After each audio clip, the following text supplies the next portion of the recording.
Welcome into the show. What's up, everybody? NBA draft round one finishing up right now. A couple more picks to go. We'll keep an eye on those last couple picks, and maybe, just maybe, Malik Thomas will get picked with one of these last 26 or 7, 28, 29, five picks to go.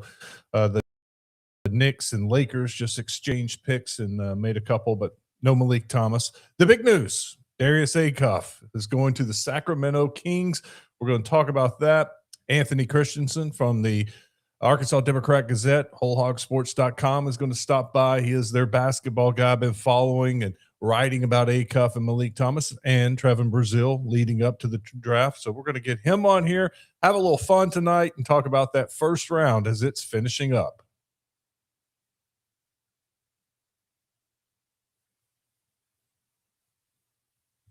All Arkansas, all sports. It's more sports, driven by the Crane Automotive Team.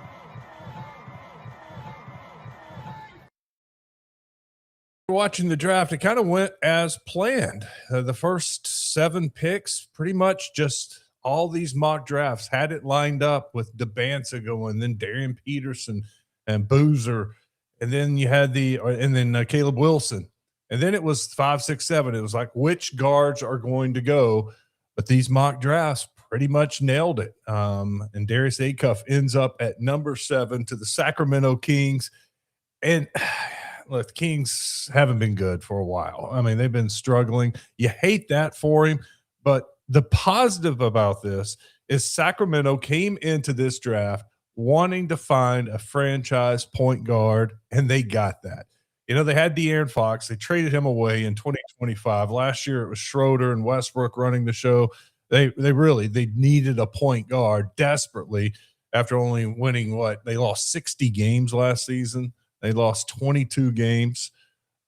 Or they lost 60. They only won 22 games. They need a face of the franchise, and they needed a point guard, and they got that with Darius Acuff. We're going to bring in Anthony Kristensen real quick. I'll thank our title sponsor, the Crane Automotive Team. Crane is a big part of more sports. Want to thank them for being here with us. Crane Automotive Team, they keep Arkansas moving. 16 different locations around the state, wide selection of cars, trucks, and SUVs.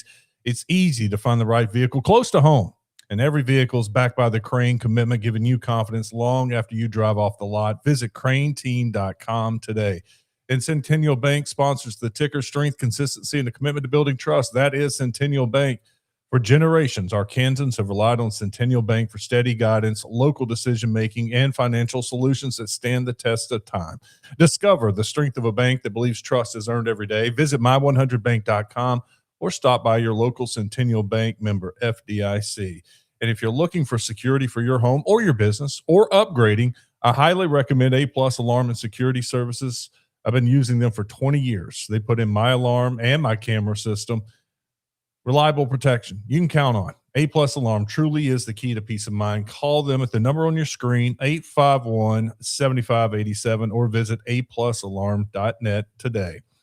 All right, let's bring in tonight's guest. Anthony Kristensen joins us from wholehogsports.com, the Arkansas Democrat-Gazette. Anthony, welcome in, man. Are you enjoying the draft? Yeah, I've had the draft on the TV. I've had the World Cup on the laptop, so I've got no complaints. This is the stuff that we're living for, right? But no, it's been fun, especially getting to see some of the guys who maybe I was higher on get picked higher than some people maybe would have thought, like Zubi Ejiofor, or some guys maybe I was lower on that ended up getting picked maybe higher than I thought. But no, the draft's always fun, and then obviously I'm a soccer guy, so having the World Cup on is fun too. So no complaints from me. I was a little surprised with Darius Philon. I thought Philon would go LeBaron Philon. I'm sorry. I thought he would go a little higher than projected. Yeah, no, I was a little surprised that he slipped, to where he did. I don't remember exactly which pick, he landed on, but yeah, he's very talented. Obviously, one of the better scorers in the SEC this season. Was really big for Alabama, this season and last season as well. Went back to school this season to improve his draft stock, and I do think he did that. Last year he's more of a borderline first round guy. This year he's a bona fide first round guy. But I was expecting him to go earlier, but I think that kind of speaks to the quality and depth of this draft class, right? I mean, we've heard about it all year, and if a guy like LeBaron Philon is falling that that low in the first round, I think that kind of goes to show just how highly, I guess, touted these guys are. And yeah, the Kings haven't had a lot of luck recently, and they felt like coming into the draft that it was one of those years again that they got no luck, because they could have picked as low as four. They had the fourth best chances to win the lottery and slip all the way to 7. Luckily to them, their guy, at least one of their guys, fell right in their lap, and they got Darius Acuff. What do you think about the situation of Acuff to Sacramento? yeah, I mean, everything that you kind of hear with regard to, and I keep looking over to make sure I don't miss Malik Thomas get drafted. Um, Yeah, everything you kind of hear with regard to Darius Acuff and the Sacramento Kings is just that they've been wanting each other for a long time. The Kings have really been, kind of honing in on him for a really long time. Even from the time that the NCAA tournament was being played, you're kind of hearing about how much the Kings were in on Darius Acuff, and maybe it helps that Arkansas practiced at the Kings facilities, when they were in San Jose and everything like that. But yeah, I think you mentioned it a little bit before I got live. I mean, the Kings are kind of a franchise that, barring that one good year they had a couple of seasons ago, that has kind of just been in limbo and kind of in constant state of either rebuilding or kind of being kind of okay, but not really a threat at all, and kind of needing a guy to kind of come in and take the reins. And maybe Darius Acuff is that for them, and I think they kind of see a lot of that in them. I mean, you can see just how excited people in Sacramento are about the pick when you're scrolling on social media, you're talking to people, or whatever it may be. And yeah, I think it certainly seems like this is the pick that both sides kind of wanted, for a long time. And obviously it was kind of the mocked out pick too for a lot of the time as well. So yeah, it seems like it's a good fit all the way around, especially from just how excited both sides of the equation are to work with one another. This is going to be a situation because it looks like Zach LaVine is going to be leaving. There's several free agents, including DeMar DeRozan, who's under contract, but the report is that they're going to buy him out. There's an opportunity for Acuff to get a lot of shots, to get a lot of minutes, to be the guy for Sacramento. And we all know how it is when you're the guy for a bad team. You're going to score a lot of points. I wouldn't think – it's not crazy to think Acuff has a very good shot of being Rookie of the Year. Yeah, I mean, I'm not going to go out and put any predictions on anything, just because I mean, like we mentioned earlier, this rookie class is loaded and everything. But you look at Darius Acuff and his ability to get to the rim, to shoot from all three levels, the mid range, his ability as a passer as well, and the fact that that's you get to that that late on when you talk about him, just kind of shows the quality that he has on the offensive side of the ball. He's got a lot of opportunities. Especially with like you mentioned, the way the Kings are kind of looking like they're going to be built this upcoming season. It looks like that Darius Acuff is going to be a guy who's going to be getting a lot of the ball. He's going to get a lot of shots. He's going to get a lot of opportunities to show why he was seemingly their first choice in this draft. I mean, they didn't have to trade up for him or anything, because I think that everybody just kind of knew how much both sides really wanted each other. And I think that both sides kind of see this being the best opportunity for him to grow and develop and be the the big time NBA guard that Darius believes he can be, and that the Kings very clearly believe he can be as well. Anthony, I'll spoil it for you. Boston's going to take the Houston's forward here in just a second. Chris Sennick. So you don't have to crane around and look when you hear the chime ring. I'm trying to keep an eye on it too. I got my fingers crossed. That would be great to see Calipari get another first-round pick. And then with it, history made once again with Calipari, another first-round pick, another lottery pick. I think it's 30. Is that right? 30 lottery picks to take the lead? Yep. Past Mike Krzyzewski tonight with Darius Acuff's selection. That's correct. Isn't that amazing? And we're learning it here in Arkansas and trying to get used to it. But Calipari just does this year after year after year, recruiting some of the top players in the country and then developing them too. Yeah, no, for sure. I mean, you can go back. I mean, even to his days, at UMass, you got your Marcus Gambis, and you go to Memphis, obviously Derrick Rose, and the million guys that he's developed at all of the different places, right? And that's obviously going to be a big time sell in recruiting, and as it should be, right? I mean, if you got guys who are doing what not just being selected this high in the draft, but also doing what they're doing in the draft. I mean, Karl Anthony Towns was just a huge contributor to the Knicks winning the NBA title, not the NCAA title. Yeah, obviously Devin Booker's been what he's been. Jamal Murray, Tyler Hero was just a big part of the Giannis trade.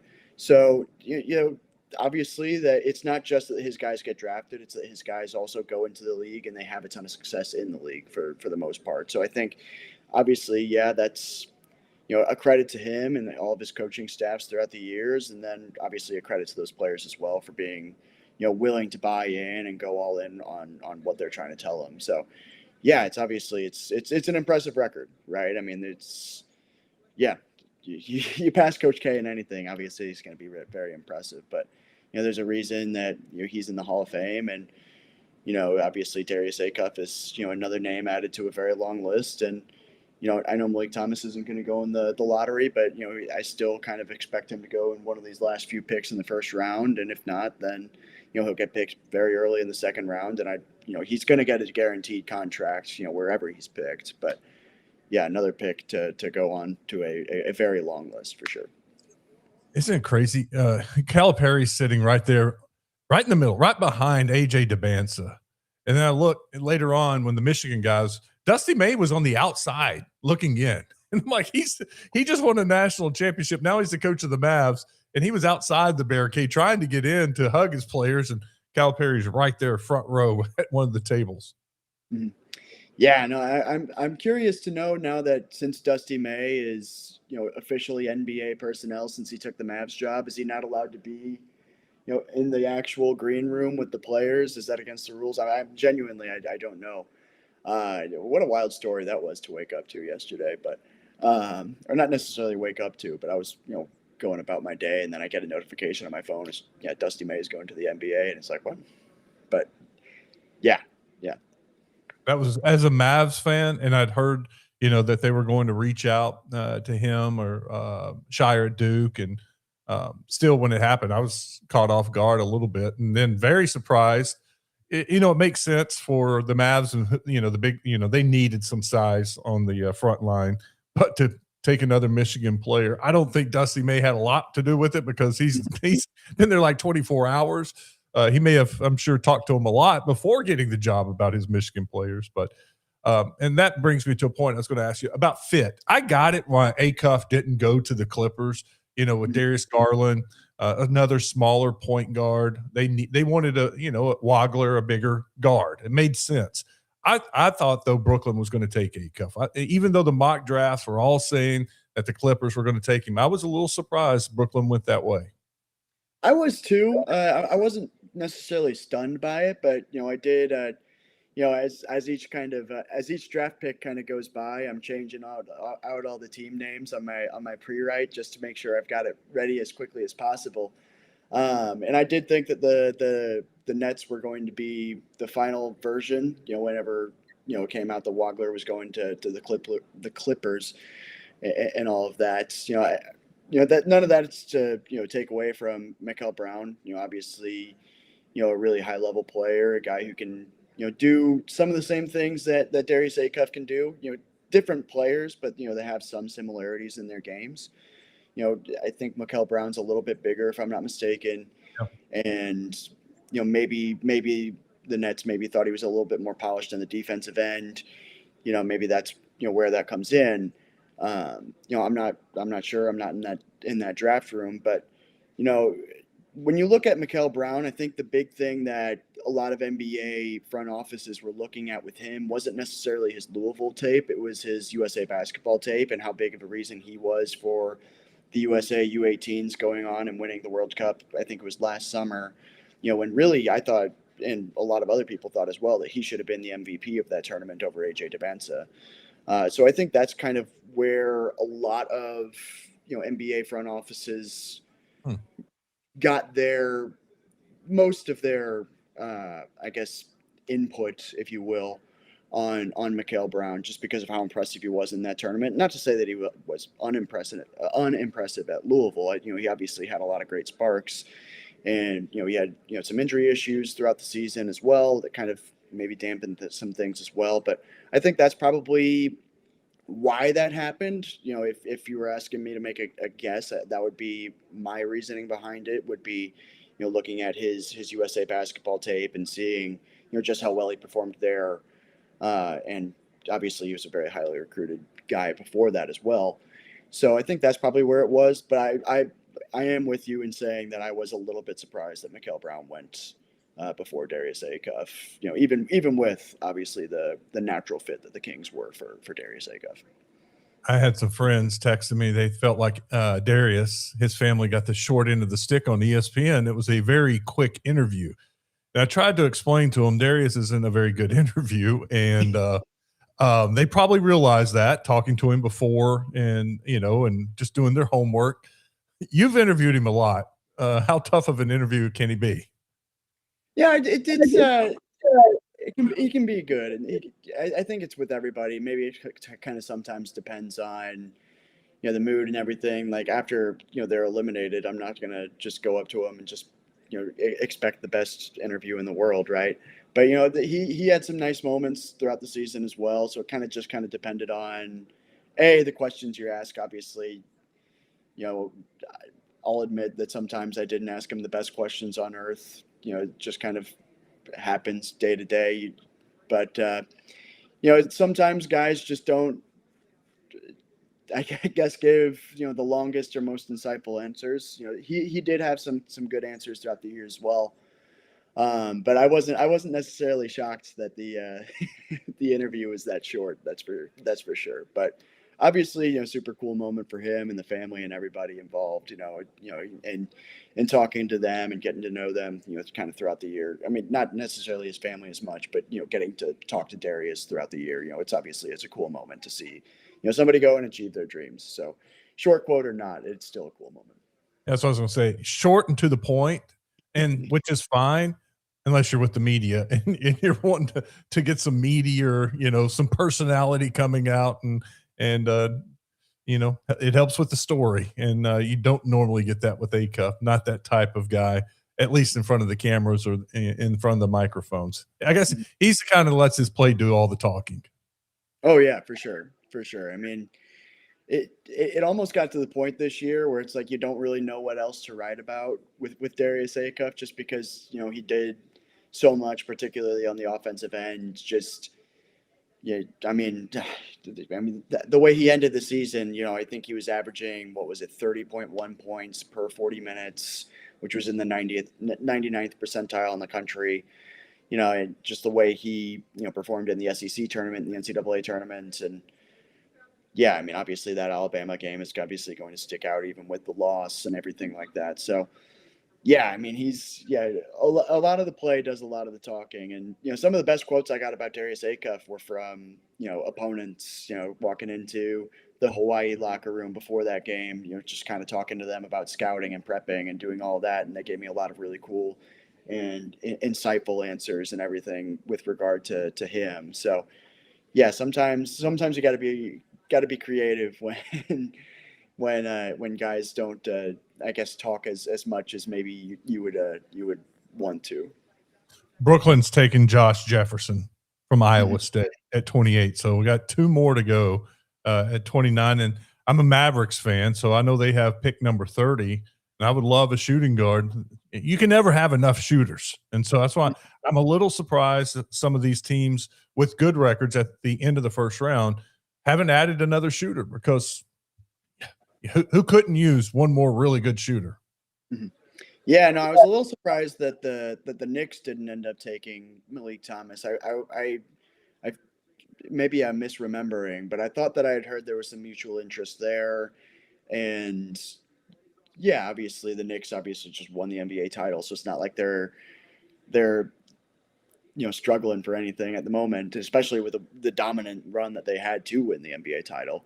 But I thought that he would have been a good fit there. I do think he's a good fit in Dallas as well.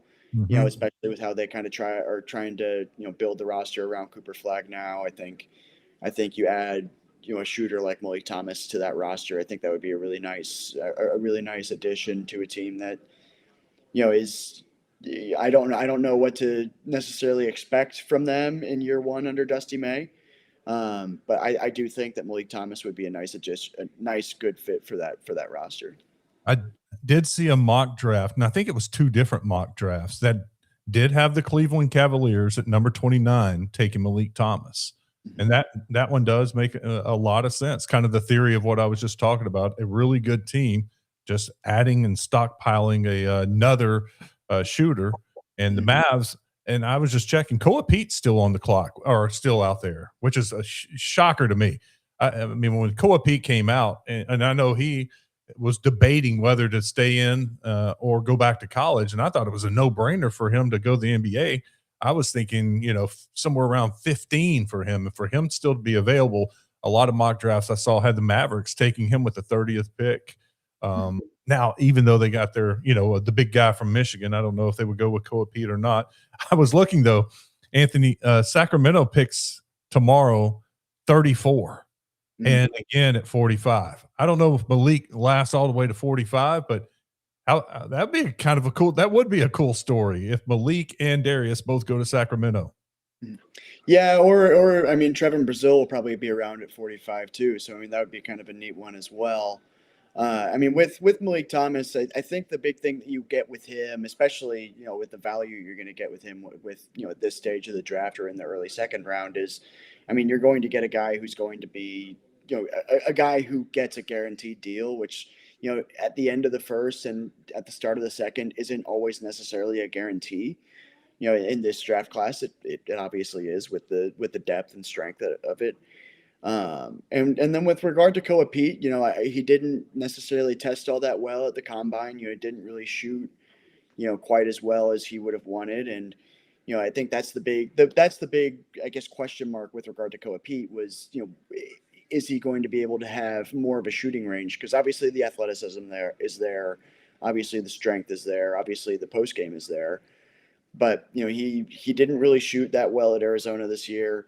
And, that was kind of the big question with him was if he's going to stay in the draft, is he ready to shoot at an NBA clip? And, the way he tested at the combine didn't necessarily show that. So that's kind of, I think, where this, I guess, slippage is, with regard to Koa Pete. And yeah, I just kind of rambled there. So No, it's fine. The Knicks have the first pick tomorrow, and that was another team that was rumored to be. Well, you said that, but it was in the first round.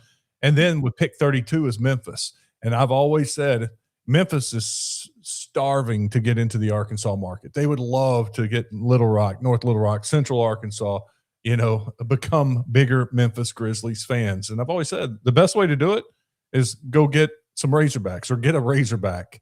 And Malik to Memphis makes a lot of sense also.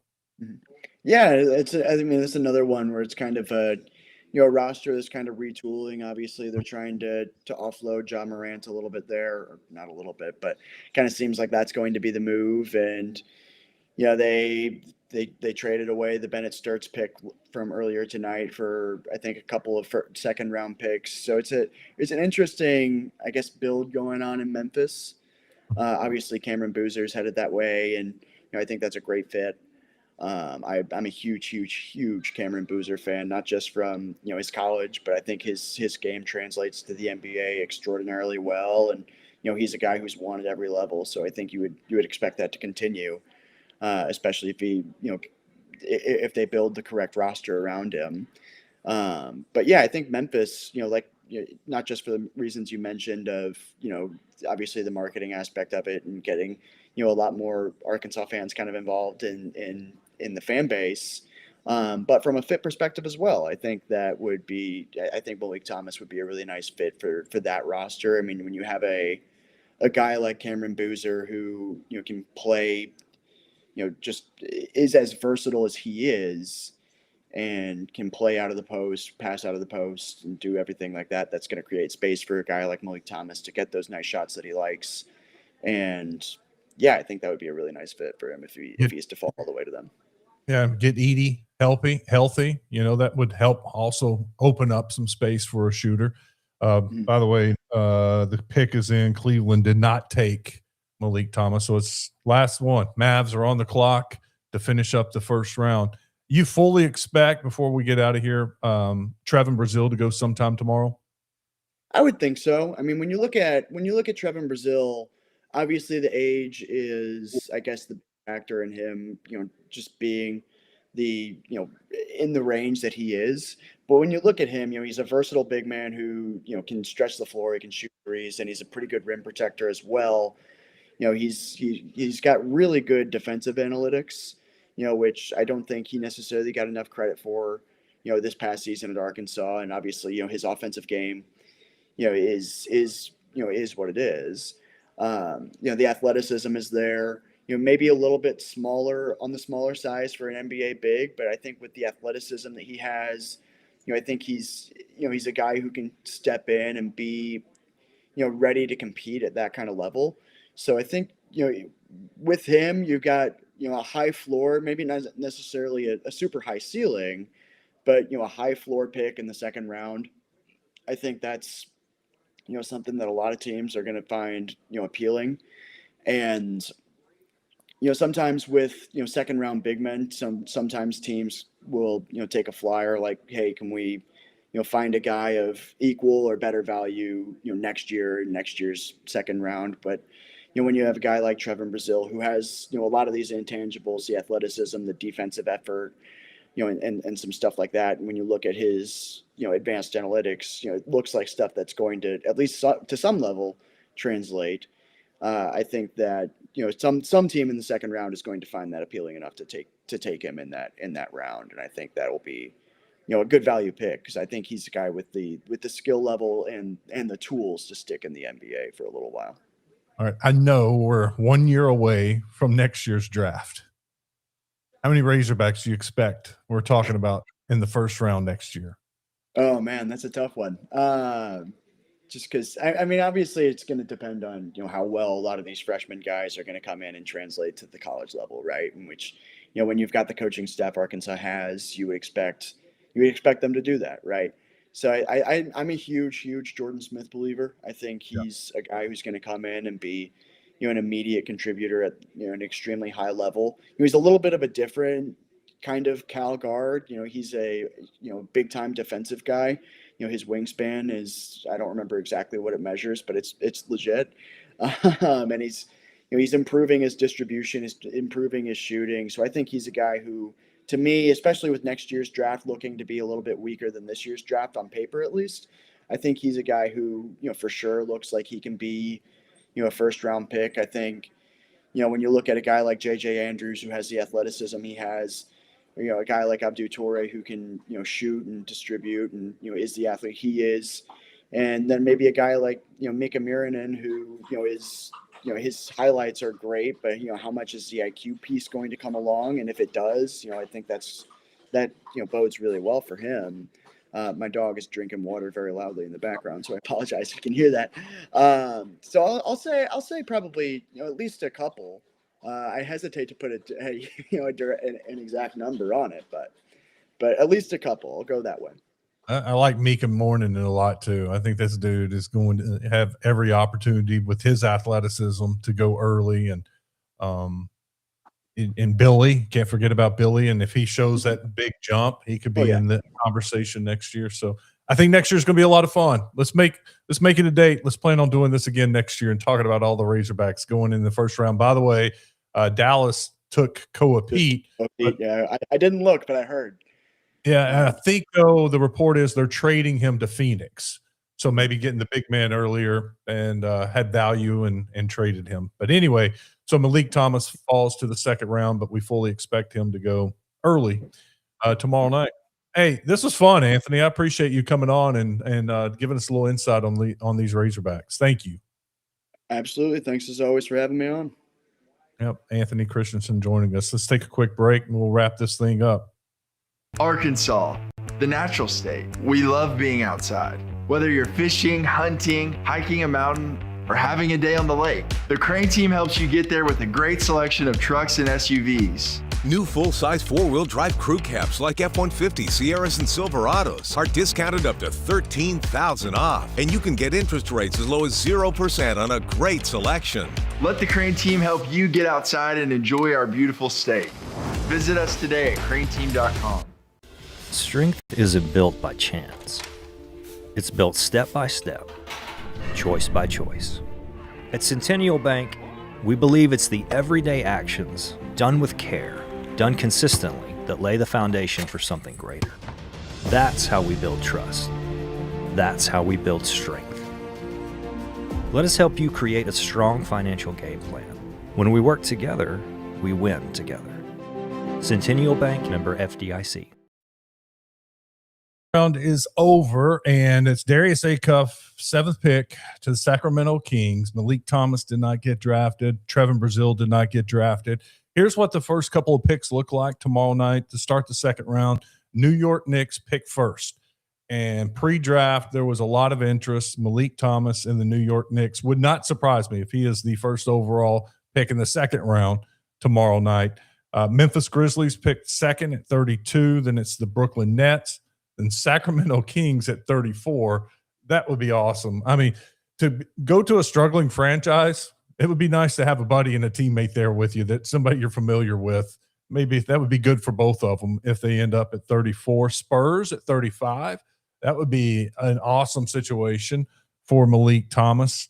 Clippers at 36. They're in pretty much a complete rebuild. Oklahoma City at 37. And of course, I hate to go too forward, because with all the trades that, look like, how many trades we have tonight? Like 5, 6, and a guy. And I hated the fact that the young man, who was it, was drafted by the Miami Heat, and he had on the Miami Heat hat, but everybody knew he was going to the Bucks, and the Bucks actually called him on the phone while he was getting drafted to talk to him. And I'm like, come on, everybody knows he's going to the Bucks. Give him a Bucks hat.